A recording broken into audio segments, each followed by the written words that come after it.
ব্যক্তিগত জিঘাংসা, প্রতিহিংসা বা কোনো সত্যকে গোপন করার জন্য নৃশংসভাবে সেই রাতে খাওয়ার পর খুন করা হয়। হতে পারে সেটা অন্য কোনো জায়গায়, সেমিনার রুমে নয়।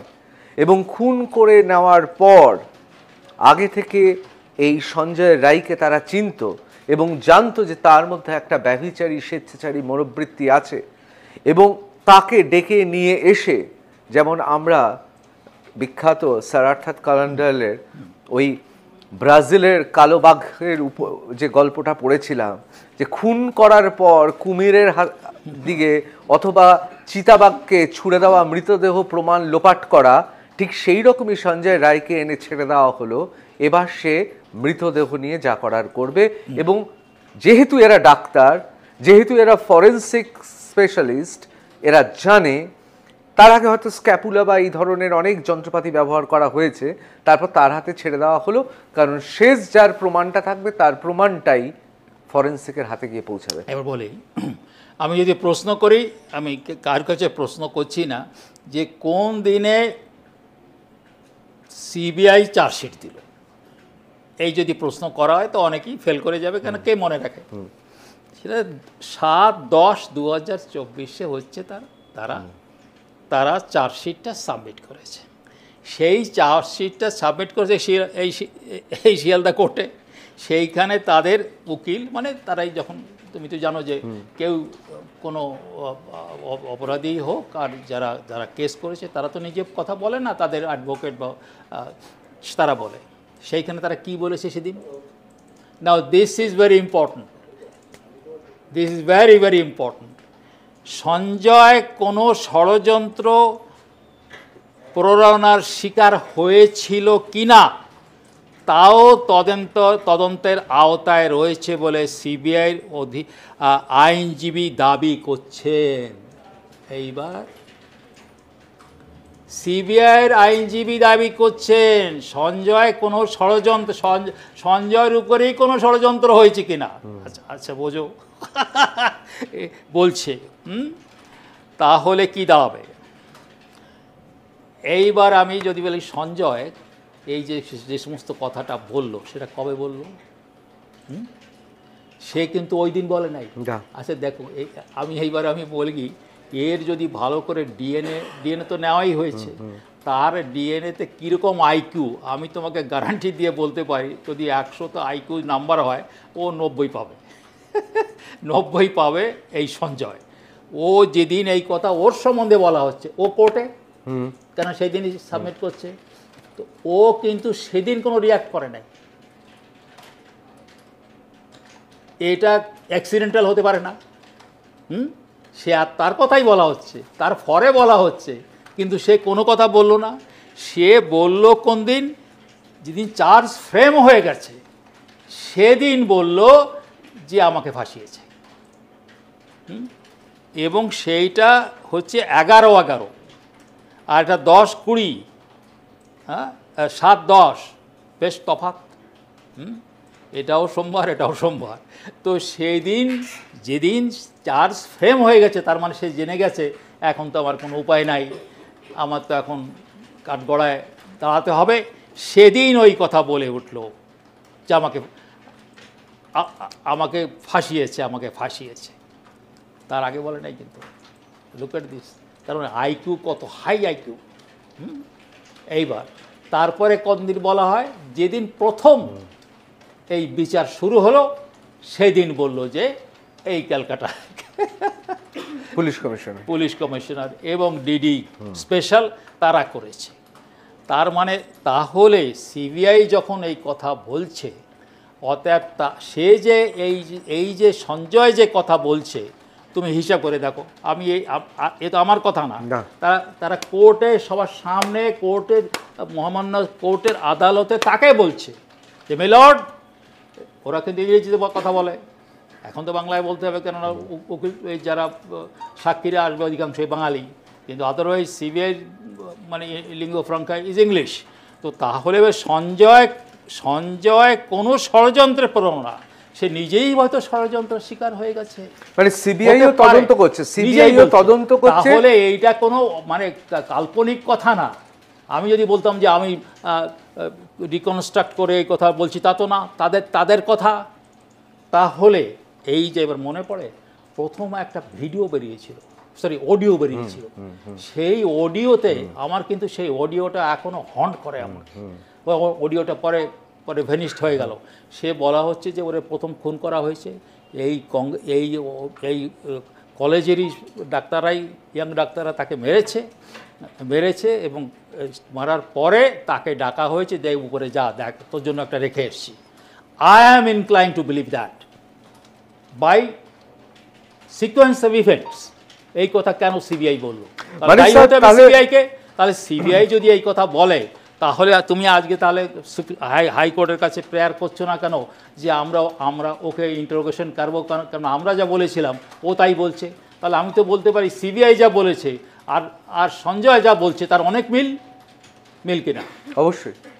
তাহলে স্যার আমি খুব সহজ সরলভাবে এই জায়গাটায় আসতে পারি এই সিদ্ধান্তে যে সঞ্জয় রায় আজকে চিৎকার চেঁচামেচি করছে, কিন্তু সিবিআই আদালতে সরকারিভাবে তার বয়ানে আদালতকে জানিয়েছে সঞ্জয় রায় ষড়যন্ত্রের অন্যতম শিকার নাকি, সেটাও তদন্তের বিষয়।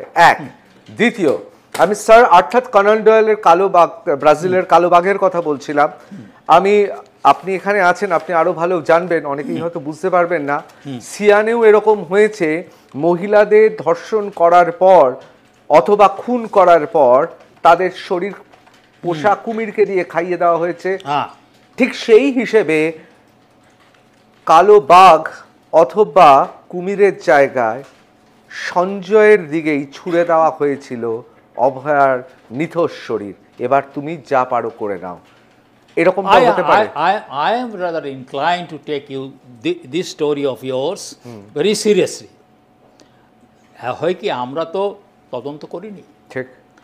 অতএব আমরা যে একেবারে 100% একুরেট হব তা না, ঠিক। কিন্তু কি হতে পারে, আমরা যে কথাটা যুক্তি তর্কের মাধ্যমে এবং ফ্যাক্টস অ্যান্ড ফিগার্সের মাধ্যমে আমরা এটাতে উই আর ডেফিনেটলি ইনক্লাইন্ড। কি হয়েছে, ও ইমিডিয়েটলি আফটার হার ডেথ ওকে ডাকা হয়েছে। আমি যেটা রিকনস্ট্রাক্ট করি, আমি ধরে নিলাম যে ওটা হয়েছে, মানে এইটা দিয়ে এই আলোচনাটা 2 মিনিট বলি, তাহলে কিন্তু ওকে আগের থেকেই ঠিক করা হয়েছে যে এরকম করা হবে এবং এইভাবে হবে। এবং এই আর একটা কথা ওরা বলেছে কি, যে গভীর ষড়যন্ত্র হয়েছে, এই সিবিআই বলছে এই গভীর ষড়যন্ত্রের কথাও এখানে বলা হয়েছে, এই কোর্টে বলা হয়েছে যে এই কেসে কি বলা হচ্ছে, একবারে অ্যাবসলিউটলি মানে ক্লিয়ার ল্যাঙ্গুয়েজে সিবিআই বলেছে কোর্টে যে এই খুন এবং ধর্ষণের পেছনে গভীর ডিপ কনস্পিরেসি হয়েছে। The English is called deep conspiracy. তাহলে ডিপ কনস্পিরেসি তো একজনের দ্বারা হয় না, কনস্পিরেসি মানে যে মোর দ্যান 1 পারসন। হ্যাঁ, তাহলে এই ডিপ কনস্পিরেসি যে হয়ে থাকে তাহলে 1-2 হওয়া সম্ভবপর না। আর একটা কথা, যে ওই কলেজে কোনো জিনিস একটা নড়েনি কখনো, সেটা এই প্রিন্সিপাল যদি ইয়েস না বলে তার নড়ে নাই। তাহলে সেই জন্যই দেখো সেই প্রিন্সিপাল কিন্তু অ্যারেস্ট হয়ে গেছে, আর ওই যে ওসি অ্যারেস্ট হয়েছে, এবং সেইখানে আবার সিবিআই বলছে কোর্টে যে এই যে প্রিন্সিপাল এবং ওসি যে অ্যারেস্ট হয়েছে সেও এই চক্রান্তের মধ্যে আছে কিনা সেটা আমরা তদন্ত করছি।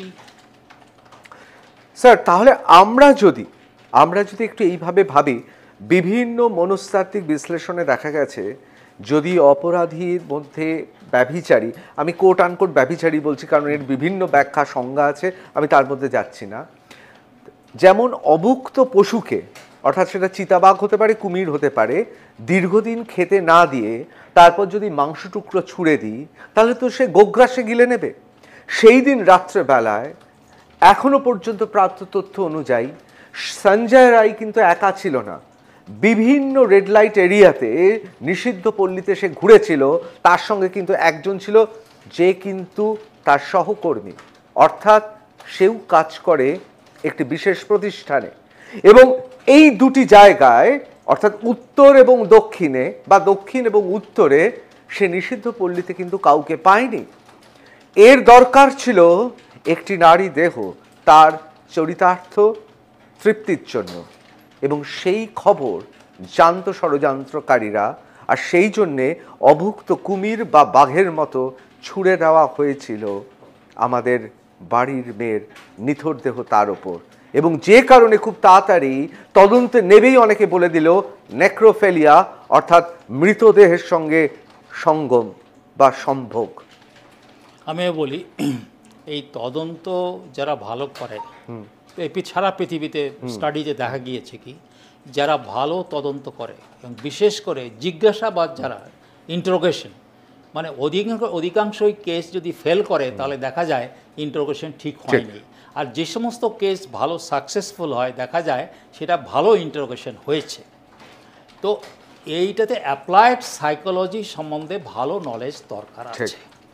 অতএব এই সঞ্জয় তার বিহেভিয়ারাল প্যাটার্ন সিবিআই একেবারে টুকরো টুকরো করে সে মানে সায়েন্টিফিক এক্সামিনেশন হয়েছে, তার কীরকম বিহেভিয়ারাল প্যাটার্ন, তার সাইকোলজি কেমন, এটা করা হয়েছে। এইটার মধ্যেও এই যে চার্জশিট করেছে তার মধ্যেও কিছুটা বলা রয়েছে, মানে তার প্রতিফলন দেখতে পাচ্ছেন, প্রতিফলন আমি দেখতে পাচ্ছি। কিন্তু there is always a way out. Way out মানে কি, যেরকম একটা লোক বিপদে পড়ে সেই বিপদ থেকে বেরিয়ে আসে কোনো রকম একটা না একটা পথ দেখে বেরিয়ে আসতে পারে। আবার যেরকম ভাবলো যে কেউ বেরোয় না, তখনও যখন যারা ইনভেস্টিগেশন করে তারা একটা পথ বার করে তাকে আটকায়। এটা কিন্তু সম্ভবপর, it is possible. But having said that CBI তোমরা তো সার্কমস্টেন্সিয়াল এভিডেন্স দিয়ে বলছো যে সে খুন করেছে, সে ধর্ষণ করেছে। আমি কিছু এইখানে মেয়েরা আছে বলতে আমার একটু না বাধো লাগবে, কিন্তু সবাই ওরা লাগে, কিন্তু ওরা তো সব সাংবাদিক এবং সাংবাদিকতা ছাত্রী, এরা তো চিলড্রেন না, অত নাবালিকা তো কেউ না। সবচেয়ে বড় কথা সবাই সাংবাদিক। আচ্ছা ওকে ডান, প্রফেশনাল। যে ওখানে কতগুলো টার্ম ইউজ করেছে এই পোস্টমর্টম রিপোর্ট, সেই পোস্টমর্টমে যে টার্ম রেফার করা হয়েছে সেখানে কি বলা হচ্ছে, যেখানে শেষের দিকে কনক্লুশন যেখানে থাকে, মানে উপসংহারে যে কীভাবে মারা হয়েছে, সেই মারার শেষ দিক দিয়ে কী বলা হয়েছে, there is medical evidence of forceful penetration / insertion in her genitalia possibly of sexual assault. এইখানে দুটো কথা, পেনিট্রেশন মানে এই ইনভেস্টিগেশনে পেনিট্রেশন যখন বলা হবে তখন বোঝা হবে তাকে ধর্ষণ কথা বলা হচ্ছে, আর যেখানে ইনসারশন, সেই ইনসারশনটা কোনো জিনিস দিয়ে অন্য কোনো জিনিস দিয়ে যদি কিছু তার দেওয়া হয় তাহলে বলা হয় তার জেনিটালিয়াতে পিওর অ্যান্ড সিম্পল ভেজিনাতে, সেইখানে এমনভাবে করা হয়েছে যে ভীষণ রক্ত বেরিয়েছে।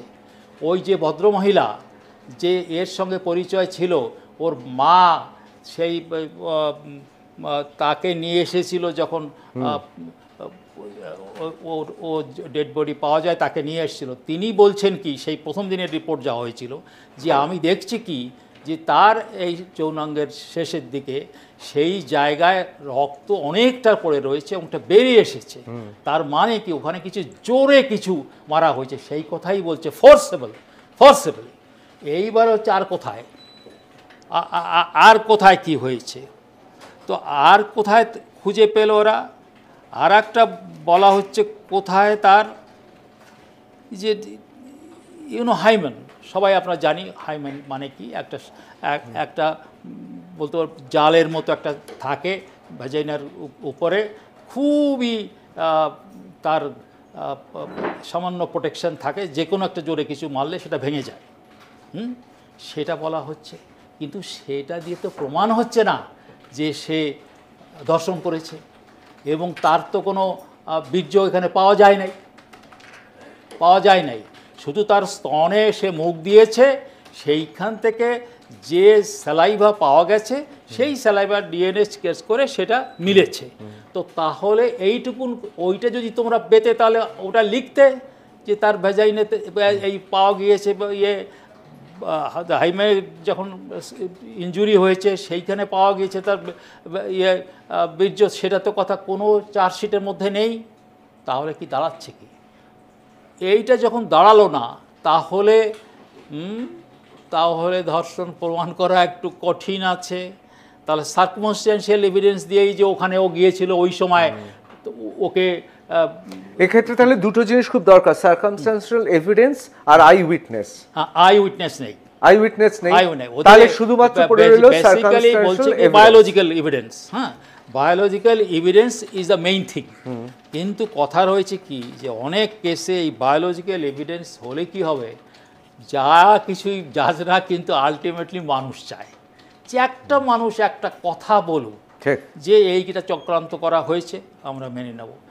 তো এত বড় একটা জায়গা, কোনো বাইরের জায়গা না, রাস্তায় না, জঙ্গলের মধ্যে না, ওই জায়গার মধ্যে কেউ জানলো না। আচ্ছা, আর একটা বিষয় আমি একটু বলি, আবার স্যালুট চিফ জাস্টিস, যেদিন তারা এই খবরদারি নিয়েছে সেই দিনই কি বলল যে সিআইএসএফ ওখানে পোস্টিং করো।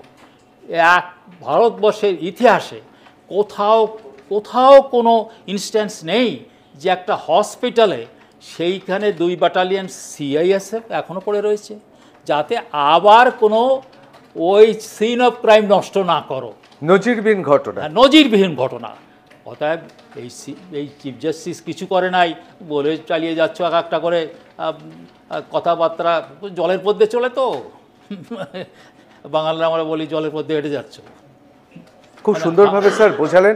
আমি আবার এই প্রসঙ্গে ফিরে আসব, তার আগে আমার শুধু দুটো প্রশ্ন আপনার কাছে, আমি আমাদের সহকর্মীদের কাছে যাব, তাদের অনেক প্রশ্ন আছে। আমি শুধু আপনাকে একটাই প্রশ্ন করব, কোথাও আপনি খুশি সিবিআই তদন্তে? না, আমি খুশি হচ্ছে কোনটুকুন যে ওরা অনেক কিছু কথা বলে ফেলেছে, যে তাতে আমরা বোঝা যাচ্ছে যে একজন খুন করে নাই এতে, এবং সুপ্রিম কোর্ট ওখানে বলছে যে আরও কারা কারা আছে তা নিয়ে তদন্ত হচ্ছে। স্যার, টালা থানার যিনি ওসি অভিজিৎ মণ্ডল, যিনি এই মুহূর্তে গ্রেফতার সিবিআইয়ের হাতে, আপনার মনে হয় তিনি নিজের মর্জি মাফিকই গোটা ঘটনা ঘটিয়েছে? অসম্ভব ভাই, থানেদার বড়া সাহেব যা বলেগা ওই করেগা, বড়া সাহেব যে বলেগা ওই করেগা। তার মানে কি সিবিআই তদন্ত করবে তার সঙ্গে কার কথা হয়েছিল, যার সঙ্গে কথা হয়েছে তার সঙ্গে কার কথা হয়েছে? একটা কথা বলি, সিবিআই এইবার একটা $1 মিলিয়ন কোশ্চেন, যে সিবিআইতে কিন্তু এটা মানতে হবে যে সিবিআই যখন কেস নেয় তখন সাধারণত কন্ট্রোভার্সিয়াল কেসগুলোই সিবিআইয়ের ঘাড়ে যেয়ে পড়ে।